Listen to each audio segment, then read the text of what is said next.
কি একটা অবস্থা আল্লাহ, দেখেন বাইকে কি পরিমাণে রোদ। রোদ তো বাপরে, এত গরম হয়ে গেছে।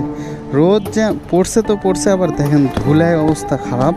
আমার বাইকটা শেষ। মনটাই তো খারাপ হয়ে গেল দেখে। প্রচুর পরিমাণে রোদও পড়ছে এখানে, আবার এমন একটা অবস্থা বাইকের গ্যারেজও নাই যে গ্যারেজ করব।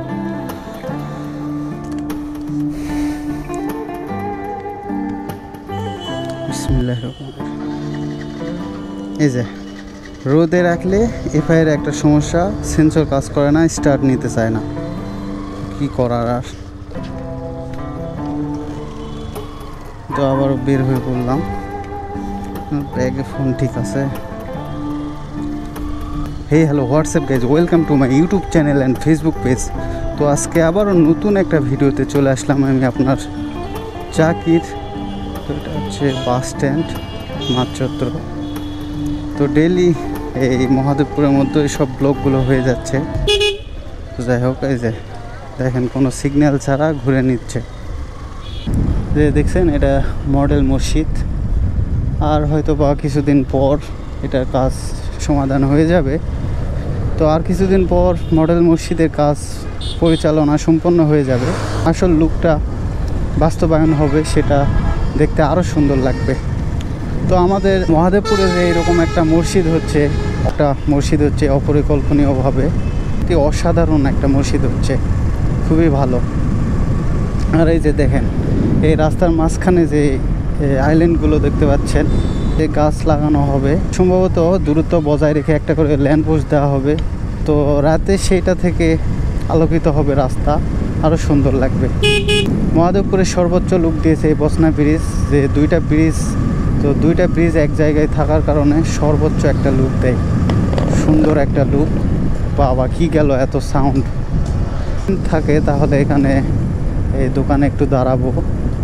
আর এখানে একটা সবসময় ডগই থাকে, কুকুর থাকে, ওই যদি থাকে তাহলে ওর সাথে একটু দেখা করব। তো সে নাই, তো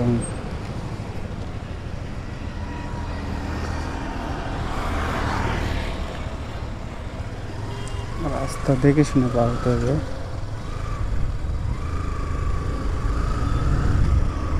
ফুয়েল স্টেশন আখেরা, এখানে সর্বোচ্চ মানের তেল পাওয়া যায়। এখান থেকে ফুয়েল নিয়ে আমার কখনো বাইকের প্রবলেম হয়নি, অনেক ভালো পরিমাণে ফুয়েল পাওয়া যায় এখানে। আপনারা তেল ভরাতে পারেন বাইকে। আমি প্রতিনিয়ত এখান থেকে তেল নেই বাইকে। কিছুদিন আগে এই রাস্তাটা করা হয়েছিল, তারপরে এই রাস্তা রিপেয়ার করা হচ্ছে। আর এই রাস্তার উপর এই পাশে ওই পাশে যেমন হয়েছে, এই পাশেও রিপেয়ার হবে, তারপর সুন্দর একটা টিকসই আমরা পসিবিলিটি রাখবো এই রাস্তার প্রতি। আর অবশ্যই একটা সুন্দর একটা টিকসই হবে এবং আমাদের চলাফেরার সাথে অনেক সুবিধা হবে, রাস্তা টিকসই হবে, সব মিলায়ে অনেক ভালো একটা কাজ হচ্ছে। এই রাস্তার জন্য আমাদের অনেক পরিমাণে ধকল সহ্য করা হয়েছে। প্রথমত এই রাস্তাটা সব কিছু ইট থেকে ধরে যা কিছু ছিল পিচ সবগুলো তোলা হয়েছিল, তখন তো ধুলা বালি কি একটা অবস্থা, যাওয়া যেত না। ধরেন যে প্রায় 1 বছরের মতো যে আমাদের হেজাল পোয়াতে হয়েছে, তারপরে এরকম সুন্দর একটা রাস্তা আমরা উপহার পেয়েছি।